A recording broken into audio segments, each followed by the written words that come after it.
Aujourd'hui à l'émission, on parle de spiritualité et surtout de la place que prend la spiritualité chez les jeunes. Bienvenue à Génération Z, on s'exprime.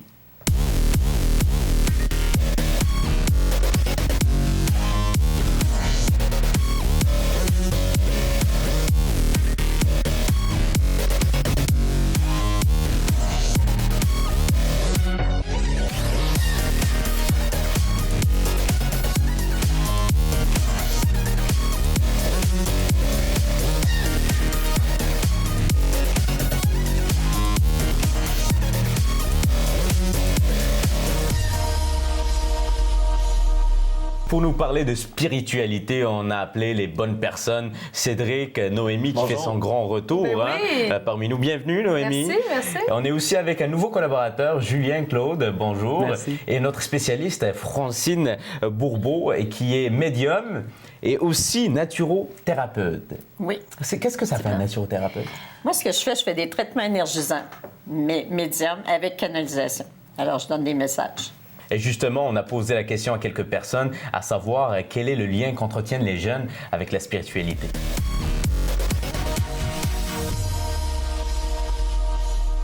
La spiritualité, pour moi, c'est qu'est-ce qui a rapport avec l'au-delà, avec les esprits, avec ce qu'on ne voit pas. Ben, la religion catholique, parce que moi, je suis croyant, donc...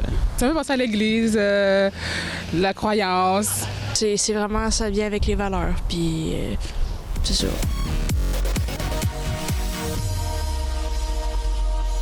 On a eu un petit avant-goût des réponses qu'on pourrait avoir. Mais vous, quelle est la relation que vous entretenez avec la spiritualité? Commence avec toi, Cédric. Ben, ma relation avec la spiritualité, de prime abord, je crois en Dieu. Je suis pas vraiment religieux, nécessairement. Je vais pas à l'église, mais je crois en Dieu. Je crois en moi aussi. Je pense que c'est important de croire en nous. Ben puis, oui. C'est ça. Je fais aussi de la méditation un peu. Quelques activités. Ah oui, tu fais de la méditation? Ben oui. Tous les jours, tous les matins, quand je me réveille, j'en fais dans 15 et 20 minutes. Ça m'aide beaucoup à partir de la journée. Ça nous surprend. Ça a l'air à vous surprendre. Ben hein? oui, Cédric, t'es un grand... Ben oui. Qu'est-ce que tu fais?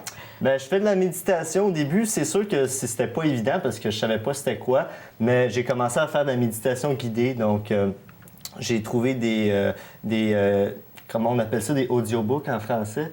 Oui, sur livres. iTunes. Donc, c'est de la méditation guidée. Donc, méditation guidée. Donc, OK. c'est quelqu'un qui te parle avec une musique relaxante puis qui te dit comment te détendre, comment ne penser à rien parce qu'on a tellement d'informations qui nous passent à travers la journée. Puis surtout quand on se réveille, on se dit OK, qu'est-ce qu'on fait? Fait que là, moi, je pars souvent ma journée avec la méditation pour me recentrer puis me permettre d'avoir un équilibre quotidiennement dans ma vie. Et toi, Noémie, fais-tu de la méditation le matin? Non, mais je ris. Ah, Non, je sais pas. C'est une forme de méditation, Francine, non? Oui, ben moi, Parce je que- ris le plus possible, tout le temps. Ouais. C'est ça. C'est ça que je fais. Tu ris juste demain. Ouais. OK. Je ris. OK. ça. C'est une Non, très, mais très- c'est des choses qui arrivent. Hein. Ouais. Non, mais c'est parce que je trouve ça tellement beau, le rire, là. Je veux dire, c'est... Hein, Chaque quand on se met à rire, là, puis... Chaque personne a un lien avec la spiritualité. Ouais. Si pour Noémie, c'est rire. Puis pour moi, c'est la méditation. Je crois en le rire, OK? Oui, c'est ça. OK, ben c'est correct. Et Julien, Claude, toi, la spiritualité pour toi, comment tu vis la spiritualité? Je suis plus du genre à me fier au fil des événements, comme j'ai l'impression que tout est vraiment tracé d'avance, fait que je me laisse juste guider par tout ce qui se présente à moi, dans le fond. On dirait que je me laisse vraiment faire, c'est plus ça. Tu fais confiance à la vie Ouais. et tu dis ce qui arrive, c'est pour une raison, c'est pas pour Ouais, rien exact. que ça arrive. Ouais, exact. Ça, c'est une philosophie intéressante aussi, hein, de se laisser aller dans le courant de la vie aussi. Et là, j'ai notre spécialiste parce que vous avez une théorie aussi qui est propre à vous et en laquelle vous croyez. C'est quoi? Pour moi, la spiritualité, c'est ça, j'ai été élevée à l'Église tous les dimanches, la confession, vraiment, tout était péché. Par contre, puis même Dieu punissait. J'avais une tante malade, mais le monde disait Dieu l'aime. Puis moi, je dis, oh bon Dieu, si c'est ça ton amour, je passe à côté. Ça m'intéressait pas du tout. Alors, pour moi, la spiritualité, c'est vraiment de croire en soi. Au départ, on est des dieux parce qu'on crée notre propre vie. Notre pouvoir de la pensée, c'est créer notre vie. Alors ça, c'est de la spiritualité. Il y a une différence entre être spirituel, puis croire en Dieu, puis croire en l'Église. C'est des hommes. Ah, ça, c'est intéressant ce que vous amenez là. Parce que les hommes, c'est du pouvoir, que ce soit l'Église ou que ce soit la politique. Tu mets quelqu'un à la tête de quelqu'un puis dire c'est ça que vous allez faire, puis c'est ça la vie, puis ils ont un pouvoir sur toi. Alors moi, c'est Dieu qui a un pouvoir sur moi. Si je suis en vie aujourd'hui, si j'aime la vie, c'est parce que j'ai cru. J'ai cru qu'il y avait une force universelle, une intelligence universelle. Appelez-les comme vous voulez, mais il y a une force qui est là pour. On n'est jamais seul. Et justement, je reviens à vous parce que on vous êtes sûrement déjà posé la question pour est-ce qu'il y a quelque chose, est-ce qu'il y a une vie après la mort, est-ce que, tu sais, on se pose tous cette question-là, même si on l'évite des fois, c'est sûr qu'il y a un soir, on s'est posé la question. Est-ce que ça vous est déjà arrivé? Ben, moi, j'aime ça m'amuser à penser que tu sais, c'est comme la réincarnation, là. J'aime ça, mais je m'amuse à penser à ça, tu sais, je n'y crois pas, là, comme dur comme fer. Si on a une discussion, je vais pas faire comme oui, on est des lapins après. Mais c'est juste que quand j'étais petite, mettons, moi, je m'amusais à dire comme ah oui, avant j'étais un lapin, là, maintenant je suis moi, puis là plus tard je vais être comme, je sais pas, là, un guépard. Mais fait que c'est ça, j'aime ça penser que on vit, puis après ça, c'est la mort. Là, on a un petit repos, tu sais, quand même, un petit repos. Là, je veux dire, on a quand même vécu. Oh, oui, puis après ça, on repart dans une autre vie. Aussi, ça, c'est la philosophie bouddhiste, je crois. Oui, la réincarnation. Mais il y a beaucoup de choses que je retiens du bouddhisme, tu sais. La réincarnation, ouais, mais comme le karma, là, ça, j'y crois vraiment beaucoup, en tout cas. Ouais. Mais est-ce que ça, le karma fait partie de la spiritualité ou juste de la croyance? Non, moi, je pense que ça fait partie de la spiritualité. C'est vraiment comme un retour à chaque fois, je trouve. Ouais, ben moi, j'y crois vraiment au karma, pour de vrai. Là. Un moment donné, je parlais au téléphone avec mon frère, je le traite de con, puis au même moment, je trébuche. Je le traite de con et je trébuche. C'est bien fait pour toi, Noémie. Karma, tu sais.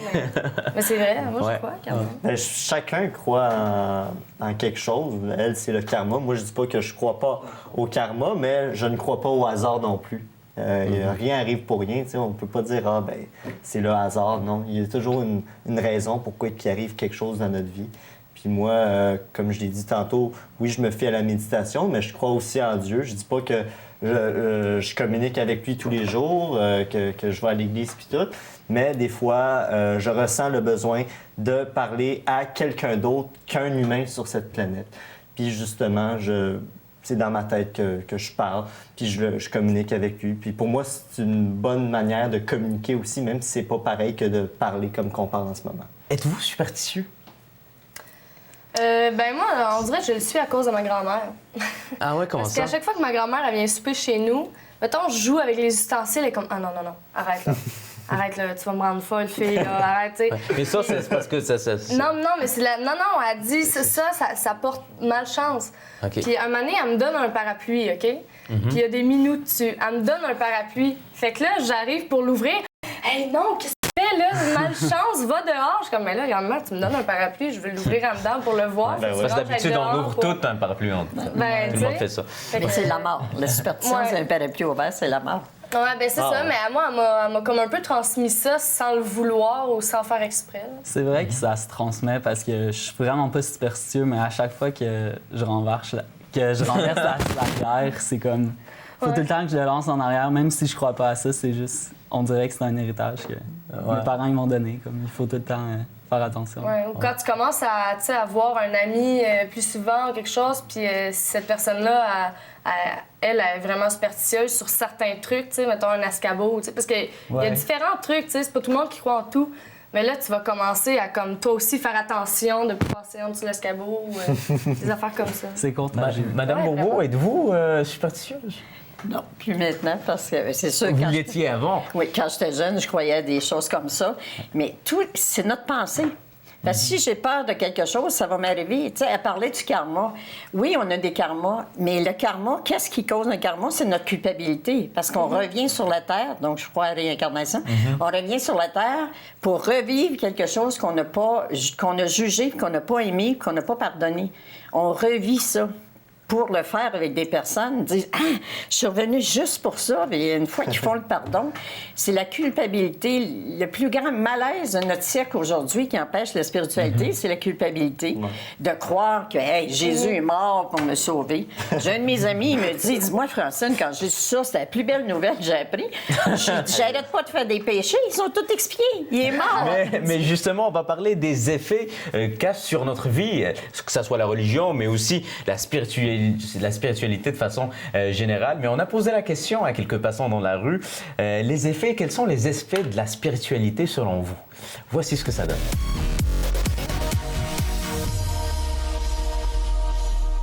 Ça rend confiance aux gens qui ont perdu confiance en la vie, je crois. Quelques signes religieux peuvent oppresser des personnes. Selon moi, ça peut amener la paix à quelqu'un. Si toi, tu y crois vraiment, ben tu peux te sentir bien avec ça. Ben, si tu n'as aucune croyance là-dedans puis quelqu'un essaie de te montrer c'est quoi, ça se peut aussi que tu te sentes mal ou mal à l'aise ou quelque chose.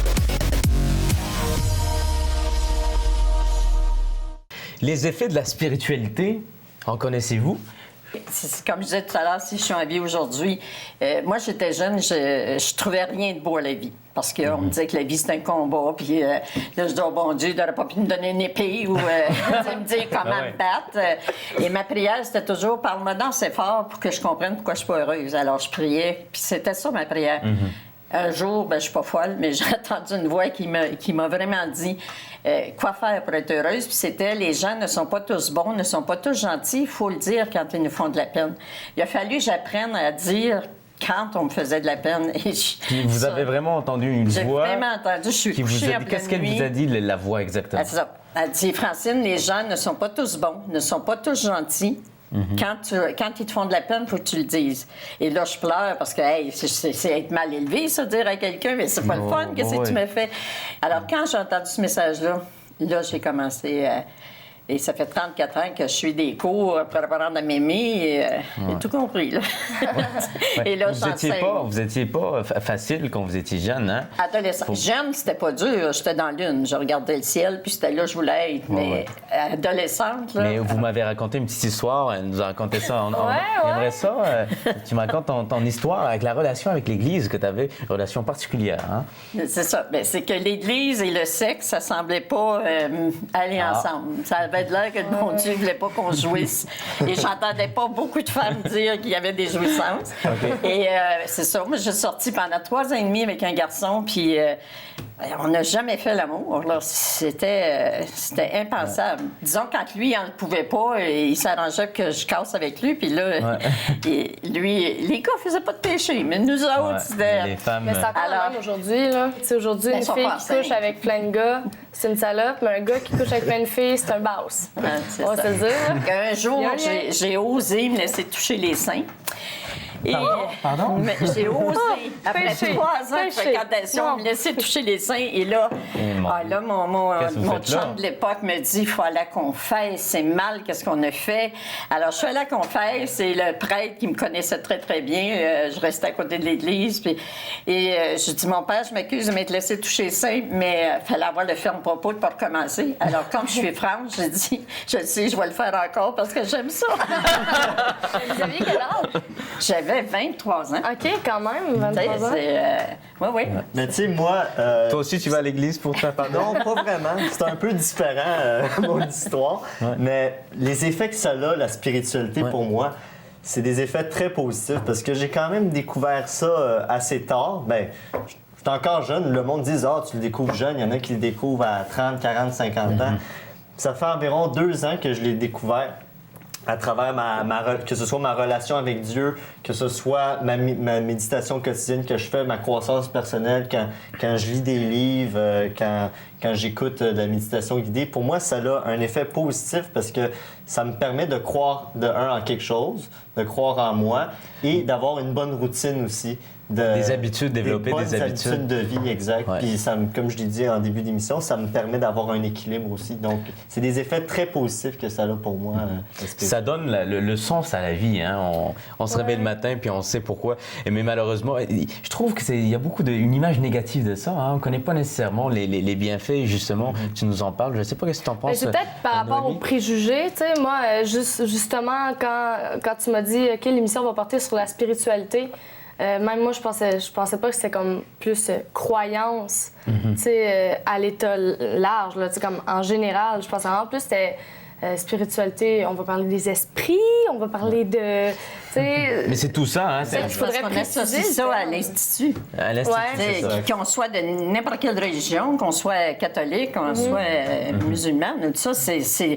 c'est les hommes qui ont établi, puis quand je dis hommes, je parle nos mères, tout ça, ont établi des règles. C'est pour ça qu'à un moment donné, on s'est éloigné de l'Église, puis on s'est éloigné de Dieu, parce qu'on disait, regarde, si c'est ça, moi, un grand bonhomme barbu qui va m'enfarger n'importe quand, wow, laisse faire, j'aime autant m'en aller tout seul, tu sais. C'est pour ça que... Mais c'est vrai que c'est par rapport aussi à l'Institut, tu sais, on va penser aussi beaucoup aux sectes, aux gourous. Si tu associes spiritualité, institut, secte, gourou, ben là, c'est sûr, c'est négatif. Ouais, c'est ça. Mais est-ce qu'aujourd'hui, dans le contexte de la mondialisation, on est tout le temps pressé, on fait toujours quelque chose? Est-ce que ça nous incite plus à aller vers Dieu ou aller vers une forme de croyance? Parce qu'aujourd'hui, on sait, on est un peu perdu. Et je ne sais pas si c'est relié au taux de suicide, mais on a un des taux les plus élevés au Québec de taux de suicide. Puis une des causes principales, c'est justement la perte de sens. Il n'y a rien qui nous motive dans la vie. Je pense que les gens qui sont hyper spirituels, on voit qu'ils ont vraiment une grande confiance. Puis je trouve que ça se répercute vraiment dans leur vie. Les personnes qui sont vraiment en confiance, ça se répercute vraiment dans toutes les sphères de leur vie. Ils ont moins tendance à se réfréner, je trouve, dans leurs actions. Ouais. Puis je trouve que ça donne la drive. Puis c'est peut-être ces personnes-là qui sont, dans le fond, ces personnes-là, ils sont plus portés à réaliser les choses qu'ils ont envie de faire. Fait que je pense que ça a vraiment... Ça, c'est très intéressant, la confiance en soi. Moi, je reçois des jeunes, 5 ans, 7 ans, des mères qui m'amènent des enfants qui sont hyperactifs. Mais ils sont hyper actifs, premièrement, parce qu'ils ont en tête plein d'idées, plein de projets, puis d'être assis. Mais ces jeunes-là, de juste recevoir une canalisation des guides, de vraiment, parce qu'on a plein d'êtres de lumière qui sont là pour nous aider, juste de recevoir un message, puis de réaliser qu'il leur fait réaliser leur force, leur mission. Ces jeunes-là, après, les mères m'écrivent, puis même les psychologues de l'école qu'il fallait qu'ils rencontrent l'enfant parce qu'il est à problème, appellent la mère pour dire qu'est-ce qui se passe avec ton fils, là. Il s'occupe de tout le monde, puis il est social, mais ils apprennent à s'aimer. C'est ça l'espoir. Aimons-nous. Je vais terminer sur cette belle parole. Parce que, non, mais on va aller voir. Vous vous rappelez sans doute de la commission Tyler?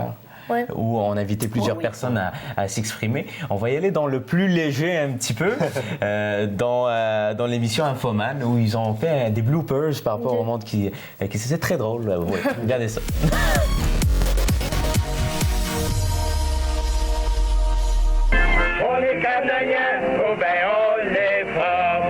Nous assistons aujourd'hui à une supercherie politicienne, pas une supercherie, mais une surenchère politicienne où chacun...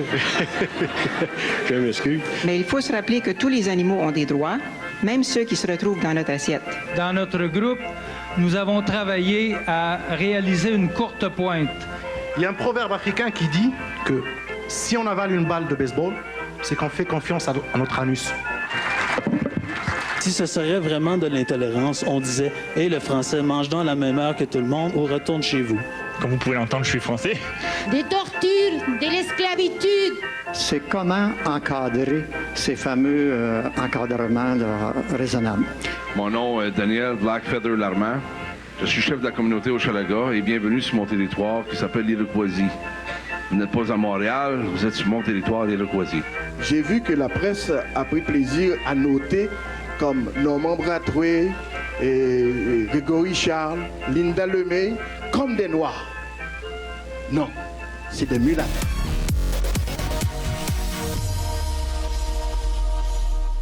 L'image de la spiritualité et de la religion, il y en a qui l'aperçoivent de manière négative, d'autres de manière positive. On a posé la question à quelques passants dans la rue.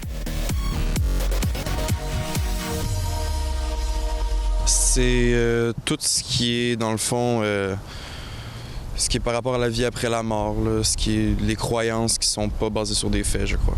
Les lieux de culte, comme mettons les églises, les mosquées, c'est ça qui représente pour moi.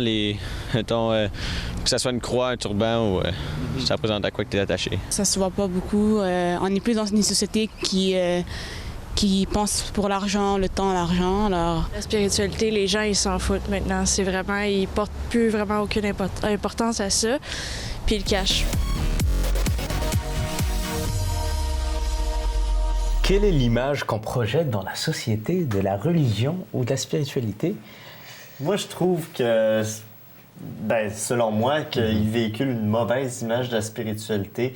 Comme qu'on l'a dit précédemment, je pense qu'il il y a beaucoup de personnes qui l'associent à des sectes, souvent trop la religion. Oui, il y a des croyants, mais il y a beaucoup de monde qui dénigre la religion. Quand tu dis le « il », c'est beaucoup les médias. Ben c'est ça, les médias. Je vise pas quelqu'un en particulier, mais c'est sûr que les médias n'aident pas la cause. Quand on le voit dans les nouvelles, il y a toujours un scandale par rapport à telle religion ou une organisation spirituelle. Puis souvent, ça donne une mauvaise image à la spiritualité. Souvent des cas extrêmes, et des cas extrêmes, il en existe partout. Partout où tu vas, partout. Des fanatiques. Et tu vas trouver du monde extrême, des pensées radicales, que ce soit des gars, que ce soit des filles, que ce soit d'une organisation, que ce soit dans la... Des femmes. Des femmes aussi. Oh, oui. Non, mais c'est très important. Ouais, vous en pensez quoi de cette image? Ben, c'est une mauvaise image. Je pense que maintenant, je suis juste rendu que je suis... C'est rendu gênant d'en parler, on dirait, parce que c'est tellement rendu tabou qu'on dirait que t'as pas le goût d'en discuter avec personne parce que tu sais que ça va finir que... Souvent, c'est des conflits. Surtout que c'est un sujet qui tient vraiment à cœur à beaucoup de monde. Oui. Donc, quand tu vas à l'encontre de leur opinion, on dirait des fois que... Je trouve que ça crée plus de tension. Fait que moi, je suis plus du genre à pas en parler. Parce que c'est beaucoup un sujet qui touche les valeurs, hein, les valeurs personnelles puis tout. Fait que quand tu t'en viens dans ce sujet-là, là, tu commences à débattre. Moi, j'adore débattre, OK? C'est tellement le fun, comme discuter, avoir les opinions, voir les divergences et tout. Mais quand... Dans le respect de l'autre, évidemment. Exactement. Quand tout se fait dans le respect, mais il y en a des fois qui ont de la misère à ce que les autres n'aient pas la même opinion qu'eux parce que ce qu'ils parlent, surtout quand c'est par rapport à la spiritualité, aux croyances, à la religion, ça vient beaucoup chercher les valeurs, ça vient beaucoup chercher, tu sais, par exemple, je parle à un ami musulman puis je vais parler de la charte, par exemple, OK? Bien, c'est sûr que lui, il va faire comme non, mais c'est parce qu'attends, là, moi, ça fait comme 20 ans là, que je vis dans cette religion-là, que je grandis avec ces valeurs-là. Là. Puis toi, tu viens me parler contre ça. Bien, pas contre, là, mais tu viens dire des choses qui viennent toucher ces valeurs-là. Fait que c'est sûr que ça m'en frustre beaucoup. Puis le contraire aussi, ça va des deux côtés, je pense pas. Mais moi, je trouve que c'est vrai, à partir du moment que ça touche les valeurs. Il y a débat, là. Il ne devrait même pas en avoir de débat, là. J'entendais quelqu'un dire, nos religieux, nos religieuses, là. Moi, j'ai été élevée avec des religieuses avec des cornettes, puis le grand robe, puis les prêtres en robe, puis tout ça. Et l'État a décidé de devenir laïque et nos religieux, nos religieuses ont arrêté de porter les costumes. Mais aujourd'hui, l'État... Pourquoi il y aurait des costumes? Je pense pas qu'il y a-tu des prêtres à l'Assemblée nationale? Il y en a non, pas. Il y en a un, là, mais... mais non, parce qu'il y en avait à une certaine époque, mais là, je pense qu'il y en a pas. Je pense pas avec la confession, il était plus qu'un politicien, ça. Oui, c'est ça, il faisait beaucoup de choses. Il voulait avoir des Québécois, fait que les femmes, il fallait pas qu'ils se refusent, puis... Mais il fallait pas aimer le sexe. ça crée beaucoup de tensions, et les médias... Est-ce qu'ils appellent cette tension-là ou ils utilisent ça pour enflammer la population puis faire des coups d'écoute, faire un Star Academy de la charte? Ah non, regarde, c'est sensationnaliste pur et simple. La malinformation aujourd'hui, moi, mon fils, il voyage beaucoup, puis il va à Israël, puis tout ça. Puis pour lui, c'est des peuples d'amour. Puis qu'est-ce qu'on entend, nous autres, c'est des peuples de guerre, puis tout ça. Puis lui, mais partout où, si tu es amour, partout où tu vas être, ça va être de l'amour. Moi, je regarde mon fils qui est vraiment cool, puis il arrive quelque part, il voit de l'amour partout. Donc, il attire. C'est la base, on est tous des humains. C'est ça. Alors, si je suis toujours, quand j'étais en maudit, quand je criais à l'injustice, quand j'aimais pas la vie, qu'est-ce que tu penses que j'avais autour de moi? Des gens qui me la reflétaient, ma colère. Mais on attire ce que l'on dégage. C'est ça. Parce que c'est nos miroirs, c'est notre reflet. Alors, changeons-nous, croyons à ce qu'on veut, mais on n'impose rien à personne. L'important, c'est est-ce que moi, je suis heureuse là-dedans? Si tu savais, des femmes de notre âge, je demandais un jour, est-ce que ça me rend heureuse si je dis oui? Ça me rend-tu heureuse, moi, de croire ce que le prêtre est en train de me dire? Je suis déjà allée voir un prêtre une fois puis dire, c'est quoi la niaiserie de te parler au sermon? J'ai dit, quand on se parle, t'es plus intelligent que ça. Oui, mais il faut respecter les personnes âgées. Mais c'est ça, vide l'église de jeunes. Respecter de vieilles. Non, moi, c'est... Puis lui, il attend que les femmes aient le droit de faire des sermons parce qu'il dit, je vais t'appeler. mais c'est par rapport aux jeunes, je trouve que ça paraît qu'il y a un manque de spiritualité, dans le sens qu'on dirait que, parce que, tu sais, par exemple, à votre époque, c'était la religion, tu sais, tout était dicté par la religion, donc on vous dictait votre spiritualité, tu sais, on vous l'obligeait un peu. Moi aussi, au primaire, quand même, là, parce que j'avais les cours de catéchisme, tu sais, moi, j'ai fait mon baptême, première communion, confirmation. Mais tu sais, c'était parce que ma famille la faisait au complet. Tu sais, tous mes cousins, on l'a fait. Mais après ça, rendu à certain âge, ça, ouais, c'est ça. Tu deviens autonome. Hein? Ouais. C'est à toi de... C'est correct si t'es jeune puis t'as été embarqué, c'est normal. Bon, si ta famille est chrétienne ou musulmane ou juive, c'est normal. Mais après ça, à un certain âge, quand tu grandis et tu réfléchis, ben là, tu traces ton propre chemin, t'es autonome. Ça. Et tant que le choix est fait avec liberté, si c'est toi qui as fait le choix, c'est cette notion de liberté qui est très importante.